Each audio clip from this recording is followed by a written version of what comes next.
Hi guys, be the bull welcomes you again. Yes, अभी जो बात करेंगे वो ट्रेंट लिमिटेड के बारे में बात करेंगे। टाटा ग्रुप की कंपनी है।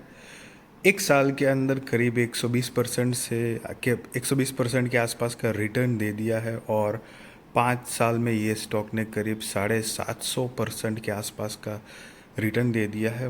माइंड बॉगलिंग परफॉर्मेंस दिया है स्टॉक ने।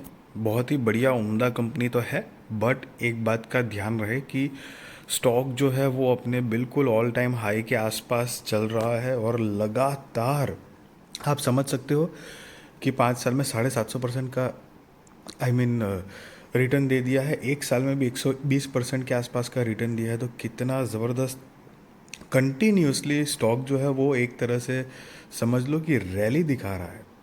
और ये 750% का रिटर्न जो है उसके अंदर कोविड भी आ गया और 2021 के बाद जो साल डेढ़ साल थोड़ी सी मार्केट में करेक्शन मोड आया था, मतलब मार्केट जो ठंडा चल रहा था वो भी आ गया।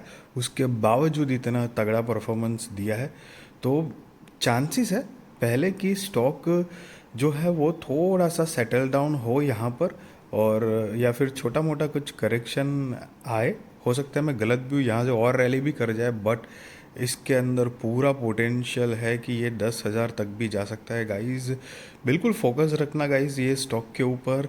और अगर आपने बहुत बढ़िया कंपनी चुनना चाहते हो तो उसमें से ये एक स्टॉक निकल सकता है फ्यूचर में। और मतलब फ्यूचर में क्या, ऑल अभी तक रिटर्न दे ही दिया है बहुत सॉलिड तरीके से, लेकिन ये भी कोई मतलब फिनिश लाइन नहीं है ये स्टॉक के लिए। यहाँ से भी बहुत ज़्यादा मल्टी बैगर बनने की प्रोबेबिलिटी है स्टॉक की। तो बिजनेस का ओवरव्यू करेंगे तो Trent is engaged in retail of apparels, footwear, accessories, toy, games, food, grocery and non food products through various of its retail formats concept. तो ये बिजनेस है कंपनी है, करीब 400 स्टोर से अलग अलग जगहों पर कंपनी का मार्केट कैपिटलाइजेशन एक लार्ज कैप कंपनी है। 1,06,000 करोड़ रुपए के आसपास का मार्केट कैपिटलाइजेशन है। करंट प्राइस 3,000 है। 52 वीक हाई 3,117 रुपये है, जो कि रिसेंटली स्टॉक ने अचीव किया था। 52 वीक लो 1,155 रुपये है। स्टॉक का पी 179 काफ़ी हाई है। बुक वैल्यू 82 है। डिविडेंड यील्ड 0.07% है। फेस वैल्यू 1 की है। आर ओ 11.9, आर ओ सी 11.5। ये कुछ जो है ना वो एक थोड़े बेसिक पैरामीटर्स है जो कि रीड करने चाहिए गाइस। थोड़ा फोकस करना चाहिए ऊपर से।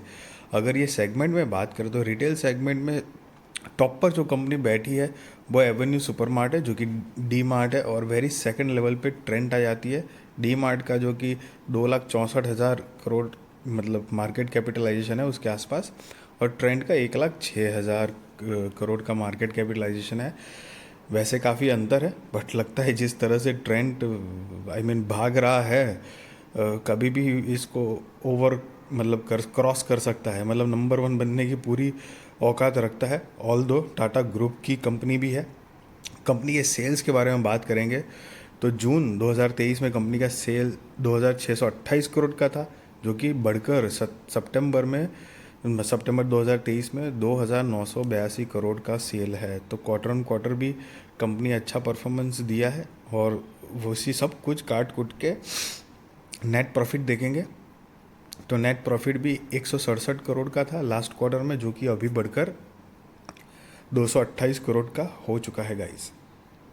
Basically year on year basis पे अगर परफॉर्मेंस देखें तो मैं पर्सनली वो ज़्यादा प्रीफर करता हूँ।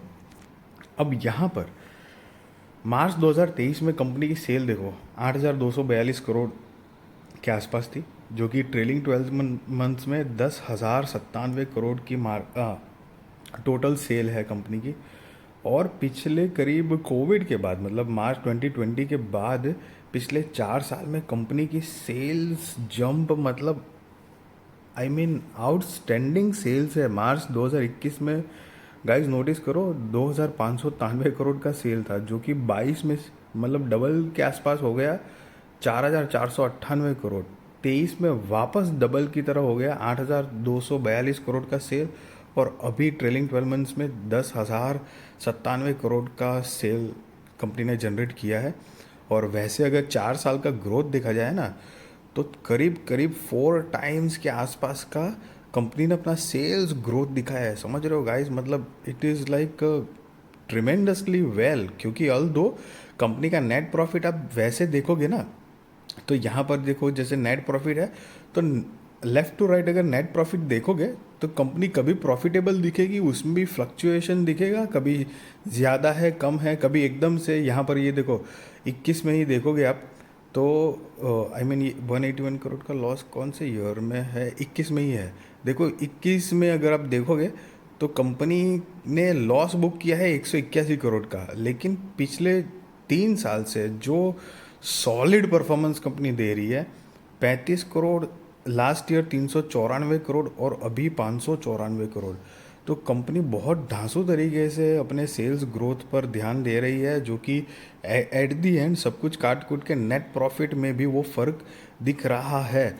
और यहाँ पर एक बात बता दूँ कि भले ही यहाँ पर नेट प्रॉफिट जो है ना, आप लेफ़्ट टू राइट अगर देखेंगे ओवरऑल, तो आपको फ्लक्चुएशन ज़रूर दिखेगी, कभी ज़्यादा है कभी कम है, कभी एक आध बार कंपनी की सीधी लॉस में आ जाती है। आप देख सकते हो उसी तरह की कंपनी की फाइनेंशियल नेट प्रॉफिट की यहाँ पर लिस्ट है, मतलब आंकड़े जो है न, फिगर्स है।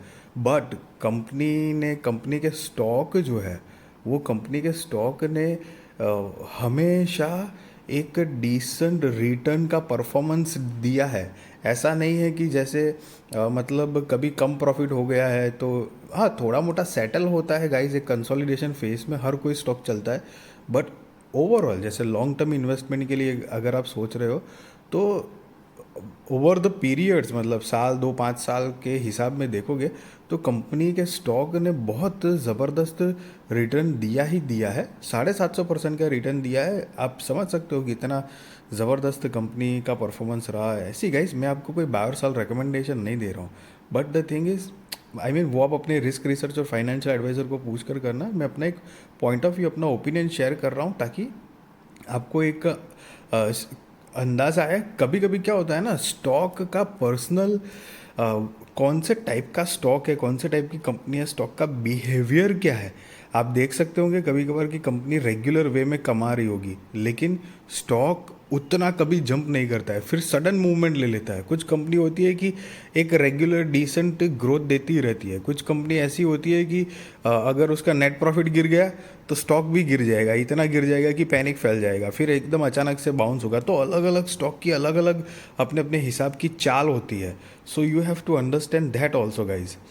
रिजर्व्स की बात करेंगे तो मार्च 2022 में कंपनी का रिजर्व था 2328 करोड़, और मार्च 2023 में बढ़कर 2560 करोड़ का हो गया है। अभी सितंबर 2023 के हिसाब से 2878 करोड़ का कंपनी के पास रिजर्व्स है।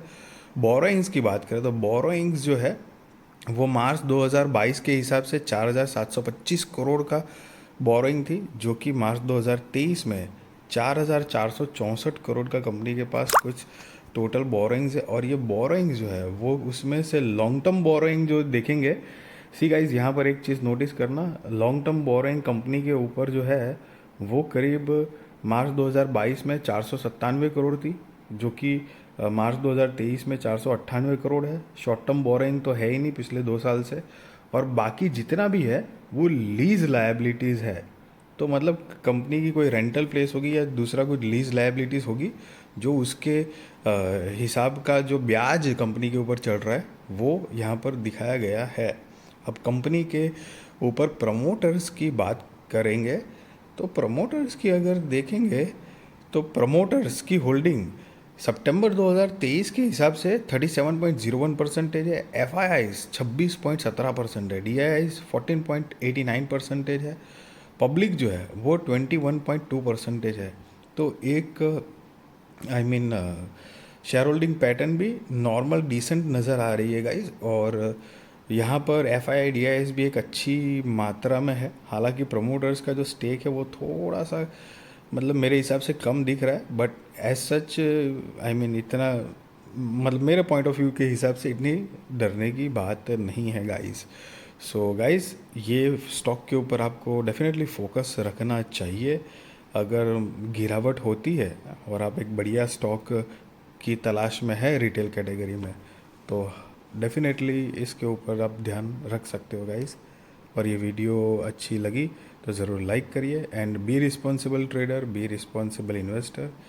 और प्लीज़ मेरी वीडियो, मेरी चैनल को ज़्यादा से ज़्यादा लोगों के साथ शेयर करिए और सब्सक्राइब करवाइए, मुझे सपोर्ट करिए guys. Thank you so much for watching this video.